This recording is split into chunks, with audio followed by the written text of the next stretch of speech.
तो फिल्म की शुरुआत होती है और हमें सारा नाम की लड़की दिखाई जाती है जो अपने बेटे को लेकर नए टाउन में शिफ्ट हुई थी। उसका घर जंगल की साइड पर था। उसके बेटे का नाम क्रिस होता है। सारा के हस्बैंड ने उसे छोड़ दिया था, इसीलिए वो अपने बेटे के साथ अकेली रहा करती थी। अब जब रास्ते में गाड़ी चलाकर वो अपने बेटे को साथ लेकर जा रही थी और दोनों जाते हुए बहुत ज्यादा मस्ती करते हैं, अचानक से सारा की गाड़ी का एक्सीडेंट हो जाता है। उसकी गाड़ी के आगे एक बूढ़ी औरत आ गई थी जो सड़क के बिल्कुल दरमियान में खड़ी थी। वो अपनी गाड़ी को रोककर नीचे उतरती है और उस बूढ़ी औरत से पूछती है, क्या आप ठीक हैं? इस एक्सीडेंट की वजह से सारा की गाड़ी के साइड का शीशा टूट गया था। वो जब अपने शीशे को उठाने और उस बूढ़ी औरत को देखने जाती है तो वो मुंह में कुछ बड़बड़ा रही थी और बार बार सारा के बेटे क्रिस को देखती रहती है। सारा उसे देखकर बहुत ज्यादा घबरा गई थी। वो जल्दी से अपना शीशा उठाती है और गाड़ी लेकर वहाँ से चली गई थी। जब सारा अपने बेटे को लेकर नए घर में आती है तो क्रिस को एक स्पाइडर मकड़ी नजर आई थी, जिसे देखकर वो डर जाता है। सारा उस स्पाइडर को एक जाल में बंद करके बाहर छोड़ाती है। तभी क्रिस उससे पूछता है कि आप मेरे डैड को यहाँ पर क्यों नहीं साथ लाई? अगर वो हमारे साथ होती तो इस स्पाइडर को मार देते। इतना कहकर उसने खुद ही उस स्पाइडर को मार दिया था। क्रिस गुस्से में जंगल की तरफ भाग जाता है। सारा भी अपने बेटे को आवाज़ें लगाती उसकी तरफ जा रही थी। जंगल में पहुंचकर सारा एक बहुत बड़े होल गड्ढे को देखती है, जिसे देखकर वो काफी ज्यादा डर गई थी। जब वो उसके अंदर झांक रही थी तो पीछे से क्रिस आ गया था। वो उसे लेकर जल्दी से अब घर आ जाती है। उसी रात सारा एक डिनर पार्टी में भी गई थी। वहाँ पर उसके दोस्तों से बताती है कि तुम्हारे टाउन में एक बुढ़ी औरत रहती है जो काफी अजीब दिखती है। सारा की दोस्त उसी बुढ़ी औरत की बात कर रही थी जो हमने कहानी के शुरू में देखी, जो उसकी गाड़ी के आगे भी आ गई थी। फिर सारा की दोस्त बताती है कि उस बुढ़ी औरत का बेटा मेरी क्लास में पढ़ा करता था। उसका अपनी मॉम यानी कि उस बुढ़ी औरत से मिलना मना था। एक दिन वो बुढ़ी औरत हमारे स्कूल में आ गई और जबरदस्ती अपने बेटे को ले जाने लगी, जिस पर उसे और उसके बेटे को स्कूल वालों ने निकाल दिया, जो बात काफी अजीब थी। जिसके कुछ दिन बाद हमें पता चला उस बुढ़ी औरत के बेटे की मौत हो गई, मगर कहा जाता है कि उसने खुद अपने बेटे को कार एक्सीडेंट में मारा था। ये बातें सारा को काफी अजीब लग रही थी। उसी रात जब वो सो रही होती है तो उसे अपने घर से कुछ आवाजें आ रही थी। जब वो बाहर जाकर देखती है तो घर का दरवाजा खुला था और क्रिस भी घर पर नहीं था। वो ये देखकर बहुत ज्यादा डर जाती है और जल्दी से जंगल की तरफ जाती है ताकि वो अपने बेटे को ढूंढ सके, मगर वो उसे कहीं पर भी नहीं मिला था। अब वो घर आकर पुलिस को फोन करने लगती है। तभी वो पीछे मुड़कर देखती है तो क्रिस उसके पीछे खड़ा था। इसी दौरान सारा नोटिस करती है कि उसका बेटा कुछ अजीब लग रहा है। सुबह होते ही सारा डॉक्टर के पास गई थी क्योंकि वो डिप्रेशन की मरीज थी, क्योंकि उसका हस्बैंड उसे बहुत ज्यादा मारा करता था और इसी वजह से सारा डिप्रेशन की मरीज हो गई थी। वापसी पर जाते हुए वो स्कूल से क्रिस को भी लेती है तो रास्ते में उसे वही बूढ़ी औरत मिलती है जो उसे पहले मिली थी। इस बार वहाँ पर उसका हस्बैंड भी था। सारा उसके हस्बैंड से जब बात कर रही थी, इसी दौरान वो बूढ़ी औरत क्रिस के पास आती है और शीशे में खड़ी पहले तो उसे गौर से देखती है, फिर कहती है नहीं, ये सारा का बेटा नहीं है, ये क्रिस नहीं है। इतना कहकर बार बार अपने सर को गाड़ी के शीशे पर दे मारती है। ये सब देखकर सारा बहुत ज्यादा घबरा गई थी, इसीलिए अब उस बूढ़ी औरत का हस्बैंड भी उसे वहाँ से ले जाता है। सारा भी अपने बेटे को लेकर घर आ गई थी। अगले दिन सारा जब उस बूढ़ी औरत से मिलने उसके घर पर आती है तो वो देखती है किसी ने उसे बुरी तरह से मार दिया था और उसका सर मिट्टी में दफनाया हुआ था। सारा उस बूढ़ी औरत के फ्यूनरल में जाती है जो अब मर चुकी थी, पर जाकर वो उसके घर में देखती है कि घर में जितने भी शीशे हैं सब पर काले रंग का कपड़ा ढका हुआ था। जिसके बाद वो उसके हस्बैंड से मिलती है जो बताता है कि मेरी बीवी के अंदर एक खास किस्म की ताकत छुपी हुई थी। वो लोगों का साया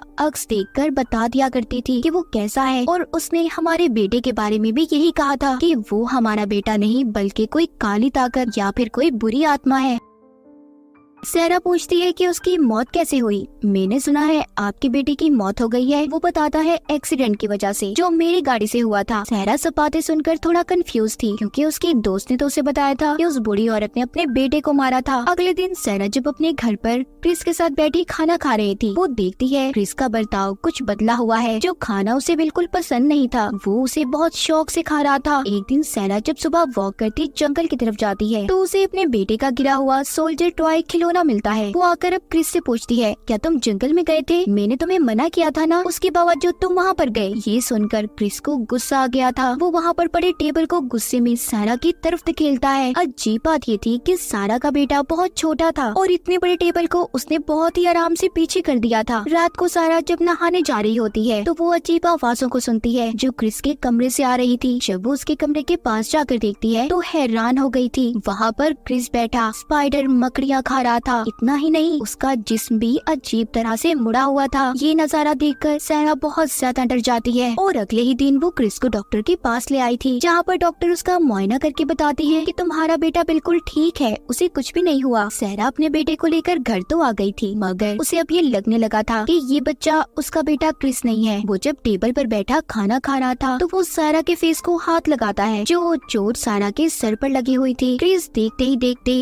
अपनी मॉम यानी कि सारा के जख्म को हाथ डालकर खोल देता है। वो बहुत ज्यादा तड़प रही थी, मगर बाद में हमें पता चलता है कि ये तो सिर्फ सारा का सपना था। अगले दिन स्कूल में क्रिस का फंक्शन होता है, जिसमें सारा भी थी। वो क्रिस की परफॉर्मेंस के दौरान नोटिस करती है कि वो सिर्फ उसे ही देख रहा है, न जाने उसे क्या हो गया था। उसकी आवाज भी बदल चुकी थी। ये देखकर सारा को डर लगने लगा था, इसीलिए वो हॉल से भागकर बाहर आ जाती है। थोड़ी देर बाद उसके पास क्रिस की टीचर आती है, जिसके साथ अब क्रिस भी था। सारा को उस पर शक होने लगा था, इसीलिए उसने अब अपने बेटे के कमरे में कैमरा भी लगा दिया था। जिसके बाद वो जब कैमरा में वीडियोस को देखती है, अब तो उसे पक्का यकीन हो गया था कि क्रिस उसका असल बेटा नहीं है। ये कैमरा सारा जल्दी से उस बुरी औरत के हस्बैंड के पास लेकर जाती है और उसे ये वीडियो देखने का कहती है, मगर उसने वीडियोस को देखने से इनकार कर दिया था, क्योंकि उसे डर था कि जो उसकी बीवी और बेटे के साथ हुआ वो ही सब कुछ अब उसके साथ होगा। और कैमरा को तोड़ देता है, क्योंकि उसे अपनी बीवी की कही हुई बातें याद आ जाती हैं, जो हमें कहानी में आगे जाकर पता चलेंगी। खैर सारा उसके बाद अपने घर आ गई थी। वो क्रिस को देखती है, जो बैठा टीवी देख रहा था। वो उसे चेक करने के लिए उसे कहती है कि क्रिस आओ तुम्हारी फेवरेट गेम खेलते हैं, जो ये थी जिसमें सारा 3 तक गिनती और फिर क्रिस और सारा मिलकर अजीब मुंह बनाया करते थे। लेकिन इस बार क्रिस कुछ भी नहीं करता। सारा को अब यकीन हो गया था। वो कहती है तुम जो भी हो क्रिस नहीं हो, तुम मेरे बेटे नहीं हो। और यहाँ पर तभी क्रिस सारा को उठाकर पटकने लगता है। उसे दीवार में जोर जोर से मार रहा था, जिससे अब उसे यकीन हो गया था कि वो क्रिस नहीं बल्कि कोई बुरी ताकत है या फिर कोई क्रिएचर था। और बहुत ज्यादा जख्मी होने की वजह से सारा अब भी होश हो गई थी। जब उसको हल्का हल्का होश आता है तो वो खुद को जमीन पर गिरा हुआ देखती है। वो अपने घर के बाहर थी। वो बुरी ताकत जो क्रिस की शक्ल में थी वो उसी के पास बैठा खुदाई कर रहा था, जिसके बाद वो सारा को खींचकर उस गड्ढे में उसके मुंह को दफना देता है। यहाँ पर हमें पता चलता है कि उस बुरी औरत को भी इसी बुरी ताकत ने मारा था, क्योंकि वो इसके बारे में जान चुकी थी कि ये असल क्रिस नहीं है। इसीलिए वो कहानी के शुरू में क्रिस को गौर से देख रही थी।